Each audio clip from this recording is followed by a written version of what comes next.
नमस्कार। चलिए आज भारत की कुछ सबसे बड़ी खबरों पर एक नज़र डालते हैं और ये समझने की कोशिश करते हैं कि ये कहानियां देश के लिए असल में क्या मायने रखती हैं। तो सवाल ये उठता है कि 1.4 अरब लोगों के देश में सिर्फ एक दिन की खबरें हमें क्या बता सकती है।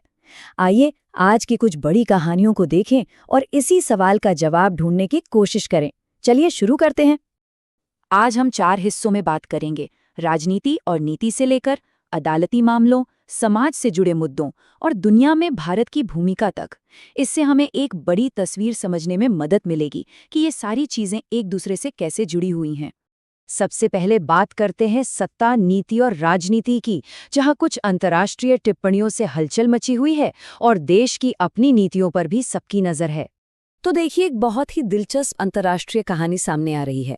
अमेरिका में एक बिल है जिसे डोनाल्ड ट्रंप का भी समर्थन मिल रहा है और वो रूस से तेल खरीदने के लिए भारत पर भारी भरकम टैरिफ लगा सकता है। ये भारत की अर्थव्यवस्था और रूस के साथ उसके रिश्तों के लिए एक बड़ा झटका हो सकता है।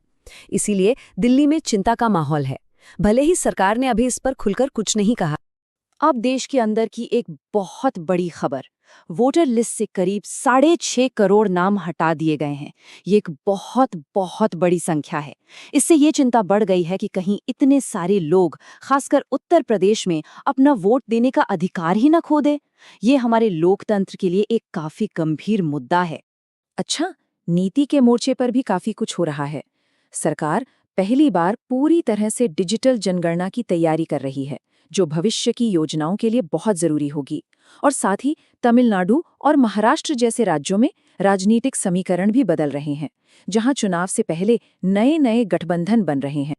अब राजनीति से आगे बढ़कर अदालतों का रुख करते हैं, जहां अधिकारों, शासन और लोगों की सुरक्षा से जुड़े कई बड़े कानूनी मामले चल रहे हैं। सुप्रीम कोर्ट के सामने इस वक्त कुछ बहुत ही अहम मामले हैं। एक तरफ अदालत मणिपुर हिंसा की जांच पर नजर रख रही है, तो दूसरी तरफ ये भी देख रही है कि क्या लोगों को बिना मुकदमे के बहुत लंबे समय तक हिरासत में रखना सही है। ये मामले दिखाते हैं कि अदालत नागरिकों के अधिकारों और सुरक्षा के मुद्दों को कितनी गंभीरता से ले रही है। सोनम वांगचुक का मामला एक क्लासिक दुविधा को सामने लाता है। एक तरफ है किसी व्यक्ति की आज़ादी का अधिकार और दूसरी तरफ है सरकार की दलील कि उसे राष्ट्रीय सुरक्षा बनाए रखने की जरूरत है। ये मामला इस बहस को छेड़ता है कि इन दोनों के बीच सही संतुलन आखिर है क्या।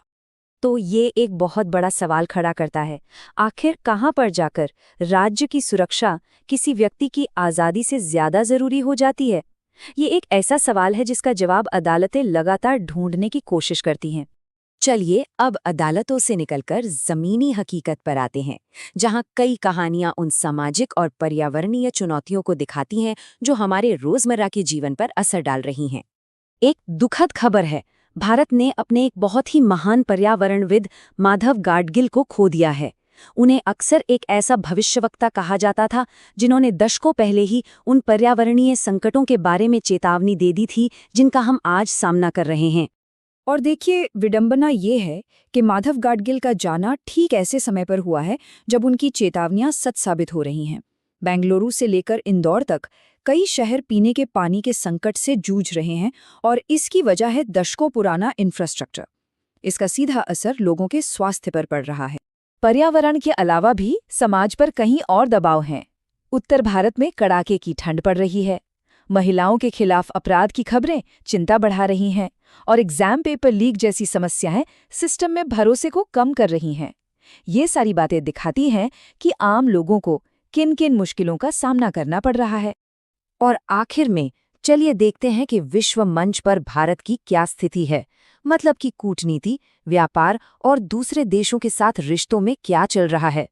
वैश्विक मंच पर भारत यूरोपीय संघ के साथ एक बहुत बड़े व्यापार समझौते को फाइनल करने में लगा हुआ है। अगर ये सफल हो जाता है तो ये भारतीय बिजनेस के लिए यूरोप में नए दरवाजे खोल सकता है और अर्थव्यवस्था को एक बड़ा बूस्ट दे सकता है। अब अमेरिका के साथ भारत के रिश्ते काफ़ी, कह सकते हैं, जटिल है। एक तरफ व्यापार को लेकर तनाव है, जैसे कि टैरिफ का खतरा, तो दूसरी तरफ दोनों देश एक दूसरे के लिए ज़रूरी पार्टनर भी हैं। ये एक ऐसा रिश्ता है जहां सहयोग और मुकाबला दोनों साथ साथ चलते हैं। कूटनीति के मोर्चे पर भी भारत काफी सक्रिय है। चाहे वो इजराइल जैसे प्रमुख सहयोगियों के साथ बातचीत करना हो या फिर मिडिल ईस्ट में तनाव से निपटना हो।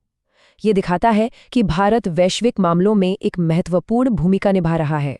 तो आज के इन सब खबरों से तस्वीर क्या बनती है? एक ऐसा देश जो दुनिया में अपनी जगह बनाने की पूरी कोशिश कर रहा है, लेकिन साथ ही उसे घर पर भी गंभीर चुनौतियों का सामना करना पड़ रहा है, चाहे वो चुनावी प्रणाली में हो, अदालतों में या हमारे शहरों की सड़कों पर। ये एक तरफ महत्वाकांक्षा और दूसरी तरफ चुनौतियों के बीच का संघर्ष है। और सवाल यही है कि कल की सुर्खियां क्या कहानी बयां करेंगी।